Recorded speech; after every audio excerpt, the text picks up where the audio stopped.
Hello friends, आज की class में आपका स्वागत है। फ्रेंड्स, पिछली क्लास में हमने संज्ञा एवं सर्वनाम से रिलेटेड जो थ्योरी रहती है हमने वो कंप्लीट की थी।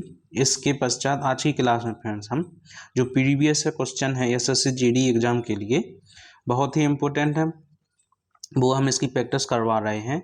और फ्रेंड्स, आपको पता चल जाएगा कि संज्ञा और सर्वनाम से किस तरीके से एसएससी जीडी में क्वेश्चन आते हैं, क्योंकि फ्रेंड जितने भी अलग अलग एग्जाम हैं जैसे यूपी पुलिस हुआ, एमपी पुलिस हुआ और अदर स्टेट के एग्जाम, तो उसमें सब एग्जाम में अलग अलग स्तर की हिंदी पूछी जाती है। उनमें जो क्वेश्चन पूछने का तरीका है वो अलग अलग रहता है।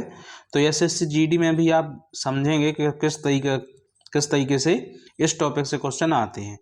चलिए फ्रेंड्स, क्लास को स्टार्ट करते हैं। आप अच्छे से क्लास समझें। एसएससी जीडी में विगत वर्षों में पूछे गए प्रश्नों का संकलन। फ्रेंड्स देखिए फ्रेंड्स, सब जो क्वेश्चन है पूरे प्रीवियस क्वेश्चन है आए हुए एग्जाम में। देखिए 2024 में, 21 में, 23 में 3 साल के पेपर अपन कंप्लीट कर रहे हैं। चलिए फ्रेंड्स, पहला क्वेश्चन देख लेते हैं। निम्नलिखित प्रश्न में 4 विकल्पों में से उस विकल्प का चयन करें जो रिक्त स्थान के लिए सही भाववाचक संज्ञा का विकल्प हो। ठीक है, तो इसमें भाववाचक संज्ञा भरना है। परिवार के उस व्यक्ति के चले जाने की सदैव डेड डेश सदैव बनी रहेगी। तो क्या बनी रहेगी फ्रेंड्स? ऑप्शन देख लेते हैं अपन। देखिए, उभार, क्रांति, कमी और कटुता। तो फ्रेंड्स, परिवार में चले जाने के बाद उसकी क्या कमी बनी रहेगी? ऑप्शन नंबर सी इसका आंसर हो जाएगा। सेकंड क्वेश्चन है, आज पुष्पा ने बर्तन ठीक से नहीं धोए हैं। ठीक है, तो कढ़ाई में अभी भी डेड डेश है। तो क्या है फ्रेंड? चिकनाहट, खटाई, चिकना और तेल। तो फ्रेंड, भाववाचक संज्ञा ऑप्शन नंबर ए में है चिकनाहट। ठीक है, तो इसका आंसर हो जाएगा चिकनाहट। क्वेश्चन नंबर 3 देख लें। अब मैं कहीं नहीं जा सकता, मैं डेड डेश से चूर हो चुका हूँ। तो क्या? थकावट से चूर हो चुका हूँ। ठीक है, डेड डेश में इंसान एकदम बच्चा बन जाता है। तो किसमें फ्रेंड? दिन में, घर में, परिवार में, बुढ़ापे में। तो बुढ़ापे में इंसान एकदम बच्चा बन जाता है। ऑप्शन नंबर सी इसका आंसर हो जाएगा। मैंने अपने महाविद्यालय में बहुत से डेड डेश का अध्ययन किया। तो किसका अध्ययन किया फ्रेंड्स? साहित्य का अध्ययन किया। देखिए फ्रेंड्स, यदि किताब आंसर होता तो बहुत सी होता। बहुत सी किताब का अध्ययन किया, तो किताब के लिए से नहीं आएगा, इसलिए किताब आंसर गलत है। नेक्स्ट है, माँ लक्ष्मी जी की कृपा से सभी को डेड डेश प्राप्त होती है। तो ऑप्शन नंबर सी संपन्नता प्राप्त होती है। सीमा ने रोहिणी से कहा कि डेड डेश के नाते तुम्हें उसकी मदद करनी चाहिए। तो किसके नाते? इंसानियत के नाते। Option number C. Next question है 8 नंबर। देखिए, सुरेश की बात की डेड डेश को समझना बहुत जरूरी है। तो क्या समझना सुरेश की बात की? गंभीरता को समझना बहुत जरूरी है। Option number A. आज के समय में तकनीक की डेड डेश बहुत ज़्यादा है। तो क्या है? उपयोगिता। ऑप्शन नंबर डी बहुत ज़्यादा है। वह बड़ा ही शांत लड़का है, डेड डेश से उसका दूर दूर तक कोई नाता नहीं है। तो लड़ाई से उसका कोई नाता नहीं है। विकास की आवाज में बहुत डेड डेश है। तो प्यास, खटास, दर्दनाक, मिठास। तो ऑप्शन नंबर बी हो जाएगा फ्रेंड्स, मिठास इसका आंसर है। आज भी लोग जय और वीरू की डेड डेश का उदाहरण देते हैं। तो दोस्ती का उदाहरण देते हैं। Option number D. माँ ने आज जो दही जमाया है उसमें बहुत ज्यादा डेड डेश है। तो दही कैसा होता है फ्रेंड्स? खटास वाला। तो ऑप्शन नंबर सी इसका आंसर हो जाएगा। डेड डेश तरल अवस्था में पाया जाता है। ठीक है, तो इसमें से देखिए फ्रेंड्स, सुंदरी, वह, कुछ, पारा। तो जो पारा धातु है वो फ्रेंड्स तरल अवस्था में पाई जाती है। हमें किसी बूढ़े व्यक्ति के डेड डेश का तिरस्कार नहीं करना चाहिए। तो बुढ़ापे, बूढ़ा, चाल चलन, बुढ़ापे। तो हमें बुढ़ापे का तिरस्कार नहीं करना चाहिए। ठीक है, वह अभी अभी डेड डेश के घर गया। तो फिर देखिए फ्रेंड्स, किसी के घर गया, ये गलत है। इसमें से फ्रेंड्स क्वेश्चन में देख लें, उचित संज्ञा का प्रयोग करना है हमें। ठीक है, ना कि अनिश्चयवाचक संज्ञा। ठीक है, तो इसमें से आ जाएगा ऑप्शन नंबर बी, लोकेश के घर गया। यहाँ किसी का भी नाम हो सकता है, एग्जाम में लोकेश दिया है। तपस्वी ने बहुत तपने के पश्चात यह सिद्धि प्राप्त की है। तो ऑप्शन नंबर देखिए, तपता कोई नहीं है, तपस्या होती है, तपस्या के पश्चात यह सिद्धि प्राप्त की है। ठीक है, जीवन में डैश होना अति आवश्यक है। तो मधुरता, जीवन में मधुरता होना अति आवश्यक है। देखिए फिर निम्नलिखित में से किस विकल्प में भाववाचक, समूहवाचक और जातिवाचक संज्ञा का शब्द क्रम सही है। तो देखिए फ्रेंड्स, ऑप्शन नंबर सी देख लेते हैं।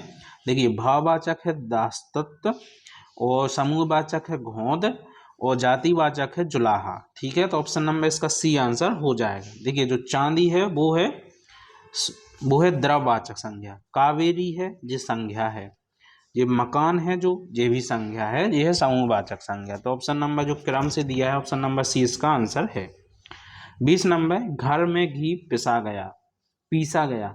तो इसमें त्रुटि पहचानना है, किस में है त्रुटि, पीसा, घी को पीसा नहीं जाता है।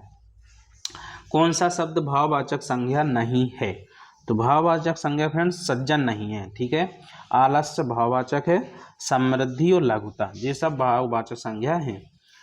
क्षेत्र को लेकर भारत में संघर्ष अब आम बात हो गई है। तो क्षेत्र नहीं आएगा फ्रेंड्स, क्षेत्रीयता आएगा। ठीक है, ऑप्शन नंबर देख लेते हैं किसमें लिखा है, क्षत्रिय, क्षेत्रीय, क्षेत्रीय और क्षेत्रीयता। तो ऑप्शन नंबर सी बी इसका आंसर, क्षेत्रीयता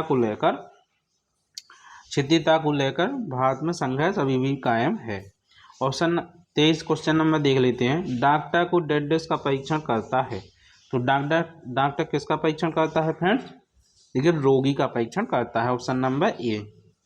नेक्स्ट क्वेश्चन है, कौन सा शब्द द्रववाचक संज्ञा शब्द है। द्रववाचक संज्ञा देख लेते हैं, द्रव मतलब कोई भी पदार्थ हो। तो ऑप्शन नंबर ए कोयला इसका आंसर हो जाएगा।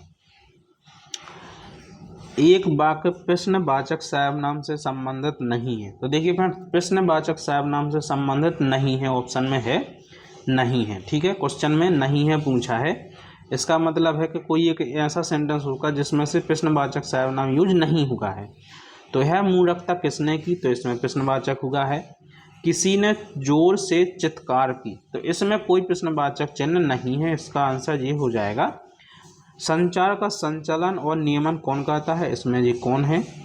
ठीक है, यह गाड़ी किसकी है, तो इसमें किसकी है।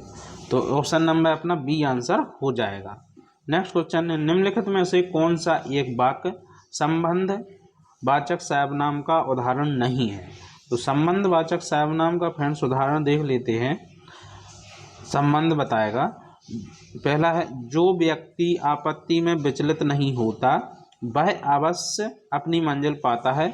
जिस बिल्कुल सही है, और उदाहरण नहीं है पूछा है। ठीक है, यह अच्छा विचार है।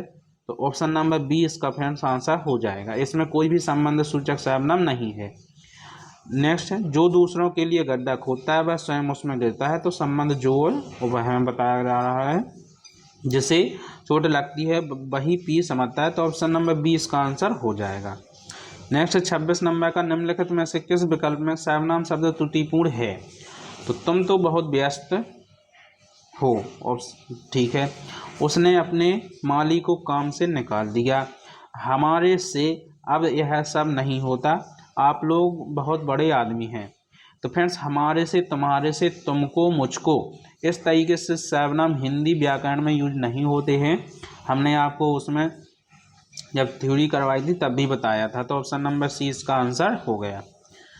ठीक है, नेक्स्ट क्वेश्चन है 28 नंबर का, संबंधवाचक सर्वनाम संबंधी अशुद्धि वाले वाक्य की पहचान कीजिए।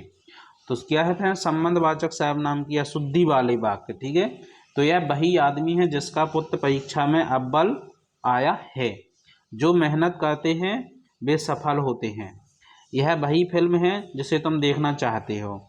मेरी वह किताब खो गई है, एक मैंने कल पुस्तक मेले से खरीदा था। तो ऑप्शन नंबर डी है फ्रेंड्स, ये आपको पढ़ने में भी अजीब लगेगा। तो इसका सही सेंटेंस बनेगा, मेरी वह किताब खो गई है जो मैंने कल पुस्तक मेले में खरीदी थी। तो ऑप्शन नंबर डी इसका आंसर हो जाएगा। 29 नंबर का है, निम्नलिखित में से एक वाक्य संकेतवाचक सर्वनाम का नहीं है और है। इसमें फ्रेंड्स आपको बहुत ध्यान देना है। देखिए, नदी में पानी नहीं है, तो इसमें कोई संकेतवाचक सर्वनाम नहीं है। ये मेरी पुस्तकें हैं, इसमें ए है। यह लड़का इस कक्षा का मॉनिटर है, तो इसमें यह है। वह आदमी एक विदेशी जासूस है, वह आदमी है। तो ऑप्शन नंबर ए इसका सही आंसर हो जाएगा। ठीक है। 30 नंबर है, निम्नलिखित में से कौन सा एक निजवाचक सर्वनाम का वाक्य नहीं है। निजवाचक, ठीक है। निजवाचक मतलब स्वयं के लिए। आप कुछ पूछना चाहते हैं, ठीक है। ये फाइल मैं अपने आप देखूंगा, वे अपने आप ही यह जिम्मेदारी संभालने को तैयार हो गए हैं। यह सब वे अपने आप देख लेंगे। देखिए फ्रेंड्स, अपने आप, और इसमें भी अपने आप, और इसमें भी अपने आप। तो ऑप्शन नंबर ए इसका आंसर हो जाएगा। ठीक है। निम्नलिखित में से किस वाक्य में सर्वनाम संबंधी अशुद्धि है। तो फिर इसमें से अशुद्धि छांटना है। मुझे पता है कि आज वह यहाँ आएगा, तुम्हारे लिए मैं कुछ भी करने को तैयार हूँ, वह तो बिल्कुल पत्थर बन गया, तुम में तेरा घर स्वयं खुद संभालो। जी फ्रेंड्स सेंटेंस गलत है, पढ़ने में भी सही नहीं आ रहा है। तो ये आएगा तुम अपना घर स्वयं खुद संभालो। खुद की भी फ्रेंड्स आवश्यकता नहीं है, इसलिए ऑप्शन नंबर डी इसका आंसर हो जाएगा। वह गाड़ी के पास सो रहा है। ठीक है। ठीक है। अनिश्चयवाचक सर्वनाम का प्रयोग कर इस वाक्य को पुनः लिखिए। तो फ्रेंड्स अनिश्चयवाचक सर्वनाम इसमें से हमें यूज करना है सेंटेंस में। अनिश्चयवाचक सर्वनाम का मतलब है फ्रेंड कि आपको पता नहीं चलेगा कौन सो रहा है। ठीक है। तो कोई गाड़ी के पास सो रहा है, इसमें से पता नहीं चल रहा है कि कौन सो रहा है। वह स्वयं गाड़ी के पास सो रहा है, तो इसमें पता चल गया है कि वह स्वयं सो रहा है, तो ये भी गलत हो जाएगा। वे गाड़ी के पास सो रहे हैं, इसमें पता चल जाएगा कौन सो रहे हैं। कौन गाड़ी के पास सो रहा है, तो फ्रेंड्स देखिए कौन और कोई, कोई का मतलब है कि अनिश्चयवाचक, और कौन है फ्रेंड्स प्रश्नवाचक सर्वनाम। इसमें देखिए क्वेश्चन मार्क आ गया, तो ये प्रश्न कर रहा है, और जबकि इसने पूछा अनिश्चयवाचक सर्वनाम का प्रयोग, तो ऑप्शन नंबर ए इसका सही आंसर हो जाएगा। देखिए फ्रेंड्स आज की क्लास कंप्लीट होती है। फ्रेंड्स इस टॉपिक से 30-32 क्वेश्चन ही हैं। आप वो इसकी बार बार प्रैक्टिस करें और स्वयं गलती निकालने की कोशिश करें। फ्रेंड्स इसी तरीके से आप पढ़ते रहिए। चलिए फ्रेंड्स क्लास को समाप्त करते हैं। धन्यवाद।